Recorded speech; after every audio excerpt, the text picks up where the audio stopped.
കണക്കില്ല, ഇതിൽ തന്നെ ഇപ്പോൾ കാണിച്ചു തരാം. എത്ര മാവ് വരണോ അത്ര കട്ടി വേണോ നമ്മൾ ചെയ്യണം. പ്ലാസ്റ്റർ പാരീസ് മാത്രം, അതൊന്നും മിക്സ് ചെയ്യണ്ട.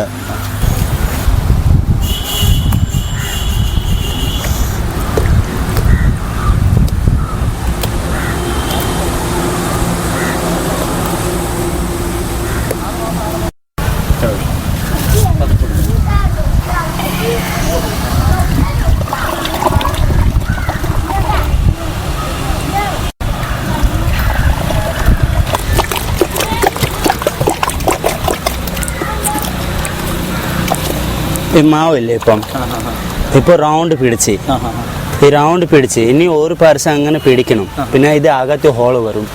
ഇത് നമ്മൾ ഇപ്പൊ കുറച്ച് കട്ടിയാവൂല്ലേ, ഈ സൈഡിൽ അങ്ങനെ ബൗണ്ടറി ഇല്ലേ, ബൗണ്ടറി കട്ടി കൊടുക്കണം. ഇതില്ലേ എല്ലാം അരമണിക്കൂർ വേണം. ഇത് രണ്ടില്ലേ നമ്മൾ കുറച്ച് കട്ടി കൊടുത്തില്ലേ, ഇത് ഒരു അരമണിക്കൂർ പെട്ടെന്ന് ഉണങ്ങും. മണിക്കൂർ ആവില്ല, ഒരു 5 മിനിറ്റ് കുറവ് അരമണിക്കൂർ. ഇപ്പോൾ ഇത് നമ്മൾ തുറക്കിട്ടില്ലേ, പിന്നെ ഇതിന് വെയിലത്ത് വയ്ക്കണം. 2 ദിവസം വെയിൽ കിട്ടിയാൽ ഉണങ്ങും. പിന്നെ 3-ാം തീയതി നമ്മൾ പെയിൻറ്റ് കൊടുക്കും, റെഡിയാവും. വെയിലില്ലെങ്കിൽ 3 ദിവസമാവും മൊത്തം.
കംപ്ലീറ്റ് ക്ലീൻ ചെയ്തിട്ട് ഈ എല്ലാം പൊടി മാറണം.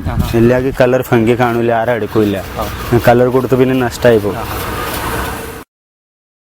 എല്ലാം വാട്ടർ കളർ തന്നെ. മറ്റേ കുട്ടികൾ പഠിക്കുന്ന കളറില്ലേ, ചിത്രകല, ഇത് ഈ കളർ സാധാ വാട്ടർ കളർ. കുറച്ച് ഫാബ്രിക്കുകൾ മിക്സ് ഉണ്ട് ഇതില്, പെട്ടെന്ന് അളവില്ല. ഈ ഫാബ്രിക്കിന് പോളിഷിങ്ങിന്റെ ആവശ്യമില്ല, പോളിഷിന് ആവശ്യമില്ല, സാധാ പെയിന്റ് മാത്രം. ഇതിപ്പോൾ ഈ പ്രതിമയ്ക്ക് പെയിന്റിംഗ് എല്ലാം കഴിഞ്ഞ് വരുമ്പോൾ എത്ര രൂപ കിട്ടും, എത്ര വരെ പറയാം? ഇതിന് നമ്മൾ സാധാ കളറില്ലേ, ഇതിൽ കൂടുതൽ പണിയില്ല. സാധനം ഉണ്ടാക്കണം മാത്രമേ പണിയുണ്ട്. കളറിൽ കൂടുതൽ പൈസ ഇല്ല. ആൾക്കാർ വാങ്ങിക്കാൻ വന്ന് 150 ചോദിക്കും. ഒരു നല്ല ആളുണ്ടാക്കി 100 രൂപ കൊടുക്കും. തരക്കല്ല ലാസ്റ്റ് 75 രൂപ. 75 വാങ്ങിക്കില്ലെങ്കിൽ വേണ്ട, കൊടുക്കില്ല. ഇവിടത്തെ ലാസ്റ്റ് 75 രൂപ. ഇല്ലെങ്കിൽ 100 രൂപയ്ക്ക് പോകും. ആരൊക്കെ ഇഷ്ടപ്പെട്ടുണ്ടാക്കി 150 നമ്മൾ പറഞ്ഞ പൈസ കൊടുത്തിട്ട് പോകും. അങ്ങനെ ആളുണ്ട്. ആ ഒരു വില, ദൈവത്തിന് വില പരിക്കില്ല, കൊടുത്തിട്ട് പോകും.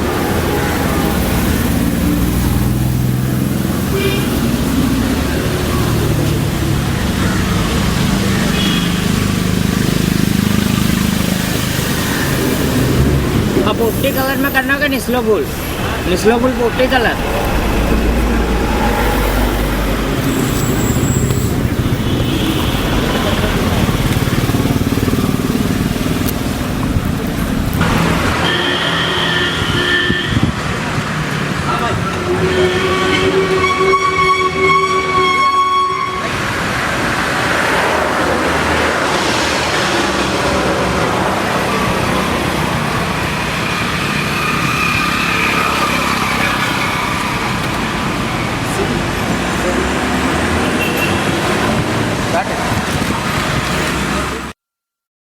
ഇവിടെ വാടകയ്ക്ക് താമസം 2000 രൂപ മാസം വാടക. അപ്പം എത്ര 3 കുടുംബങ്ങളുണ്ടോ? മൂന്ന് കുടുംബം. ഒരു നമ്മൾ നാട്ടുകാരുണ്ട്, ഒരു ഉപ്പിക്കാർ, രാജസ്ഥാനിന് അപ്പുറത്ത് ഉപ്പിയില്ലേ, ഉപ്പിയില്ലേ അവർ ചട്ടി ഉണ്ടാക്കണം. അവർക്ക് 2000 ഉണ്ട്, അടുത്ത 2000, നമുക്ക് 2000. ഈ സ്ഥലത്തിന് മാസം 6000 രൂപ കൊടുക്കണം. നേരത്തെ ഒരു 3 വർഷം മുമ്പ് 2000 രൂപ ഇല്ല, 1200 രൂപ ഉണ്ടായിരുന്നു, 900 രൂപ ഉണ്ടായിരുന്നു, 1500 രൂപ ഉണ്ടായിരുന്നു. 2 വർഷമായി വാടക കൂടി. ഗുജറാത്തിൽ ഞാൻ 3-4 വർഷം പണി ഉണ്ടായിരുന്നു. രാജ്കോട്ടിൽ 2 വർഷം. പിന്നെ റോഡ് സൈഡിൽ ഗവൺമെൻറ് സർക്കാർ റോഡ്, അവിടെ വാടക ഇല്ല.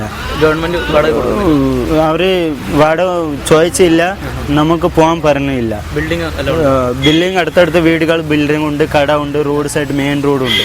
റോഡ് സൈഡിലാണ് ഇപ്പോൾ ഇതുമാതിരി സ്ഥലം ഉണ്ടാക്കില്ലേ, നമ്മൾ പോയി ടേണ്ട് അടിക്കും, പണി തുറക്കും, ആരും വരില്ല, ചോദിച്ചില്ല. ഇവിടെ കേരളത്തിൽ അങ്ങനെയില്ല, വാടകയ്ക്ക് താമസം അടിക്കണം, ചുമ്മാ സ്ഥലം കിട്ടില്ല. അപ്പോൾ എത്ര വർഷം കേരളത്തിൽ വന്നിട്ട്? എനിക്ക് മൊത്തം 10 വർഷം ആയില്ല, 10 വർഷം ആവാൻ പോകണം. 2 മാസം കുറവുണ്ട്. 10 വർഷമായി.